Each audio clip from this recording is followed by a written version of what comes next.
Sabda TV. Kata beliau, faman syakkaka au abtala Allah an uluwihi. Siapa yang meragukan atau meniadakan Allah berada di atas, faqala inna Allah laisa bi'alin bidzatihi, lalu ia berkata Allah itu tidak tinggi dengan zatnya, innama huwa ainul alam, akan tetapi Allah itu hakikatnya adalah penjelmaan dari alam semesta ini. Ia bersatu dengannya.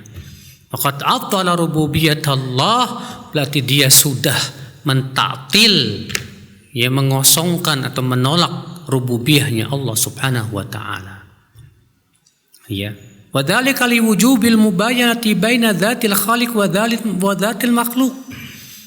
Karena tidak mungkin zat Allah dengan zat makhluk itu bersatu. Pastilah zat Allah berpisah dengan zat makhluk. Kalau Allah berada dalam alam semesta, berarti Allah bersatu dengan apa? Makhluk.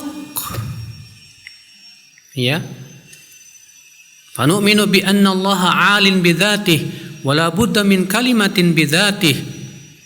Dan kita wajib beriman bahwa Allah itu tinggi dengan zatnya, dan harus kita katakan tinggi dengan zatnya, karena banyak yang menetapkan atau mengingkari orang yang menetapkan ketinggian Allah, tapi kata mereka bukan tinggi zatnya tapi tinggi kedudukannya. Sedangkan Ahlussunnah mengatakan Allah tinggi kedudukannya dan zatnya, Allah tinggi sifatnya. Ya. Nah ini ibu-ibu sekalian. Makanya Imam Malik pernah ditanya tentang firman Allah Ar-Rahman 'alal arsyis tawa. Ar-Rahman beristiwa di atas arasy. Apa kata si penanya? Kaifastawa? Bagaimana cara istiwanya? Apakah duduk atau sila, nongkrong atau gimana? Apa kata Imam Malik nih? Jawaban Imam Malik ini kaidah yang agung. Kata beliau, al-istiwa'u ma'lum. Makna istiwa sudah diketahui maknanya secara bahasa Arab. Wal kaifu majhul. Cara istiwanya bagaimana? Tidak tahu. Kita tidak tahu. Wal imanu bihi wajib. Dan mengimani bahwa Allah beristiwa di atas arasy wajib. Wassu'alu anhu bid'atun. Dan mempertanyakan bagaimana cara Allah beristiwa itu bid'ah. Lihat ibu-ibu sekalian, ini kaidah luar biasa yang disebutkan Imam Malik itu. Sangat-sangat yang sahih kepada beliau. Ya. Jadi ketika kita mengimani sifat Allah, kita imani secara maknanya sesuai dengan bahasa Arab. Caranya bagaimana? Hanya Allah yang maha tahu. Mengimani sifat tersebut wajib. Kalau ada dalilnya dari Al-Quran dan hadis. Mempertanyakan bagaimana caranya haram, nggak boleh. Demikian semua sifat. Allah berfirman bal yadahu mabsuutatan, justru dua tangan Allah terbuka. Allah menetapkan dalam ayat ini Allah punya dua tangan. Makna dua tangan dalam Al-Quran maklum, paham semua orang Arab. Bagaimana bentuk tangannya hanya Allah yang maha. Mengimani bahwa Allah punya dua tangan wajib. Dan mempertanyakan bagaimana bentuk tangan Allah haram hukum. Nah, mereka ibu banyak yang menolak Allah punya dua tangan. Apa katanya bu? Dia pikir pakai otaknya tuh. Kalau Allah punya dua tangan berarti Allah terdiri dari anggota tubuh yang saling membutuhkan dong. Dia pikir kayak orang. Kalau punya dua tangan kan tangan butuh buat tempat nempel gitu kan. Daripada anggota tubuh itu otaknya ke orang gitu pak. Kata dia kalau Allah punya dua tangan berarti Allah terdiri dari anggota tubuh dong yang saling membutuhkan. Kita katakan ya subhanallah.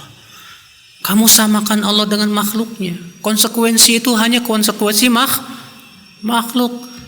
Gak usah kamu pertanyakan seperti itu, cukup imani saja. Nah, mereka yang menolak sifat tangan, Bu, berusaha untuk apa, Bu? Memalingkan, menafsirkan makna sesuai dengan keinginan mereka.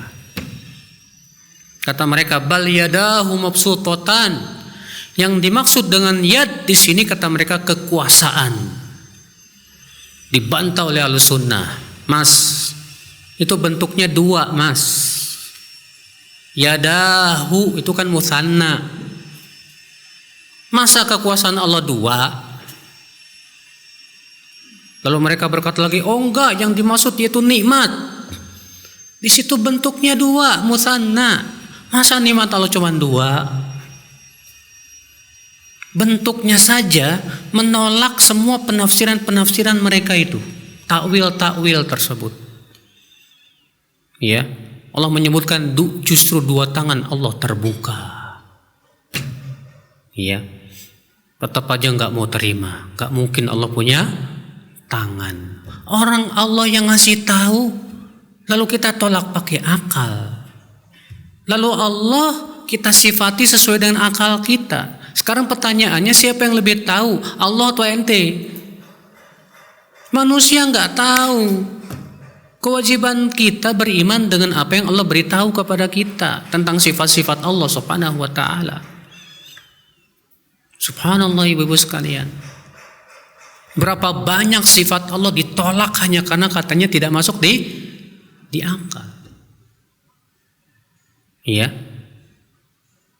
Dan anehnya, Bu, mereka menetapkan Allah punya sifat 20 wajib.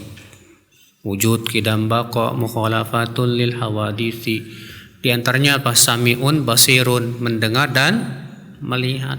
Kita katakan, namanya mendengar, melihat juga sifat makhluk, Mas.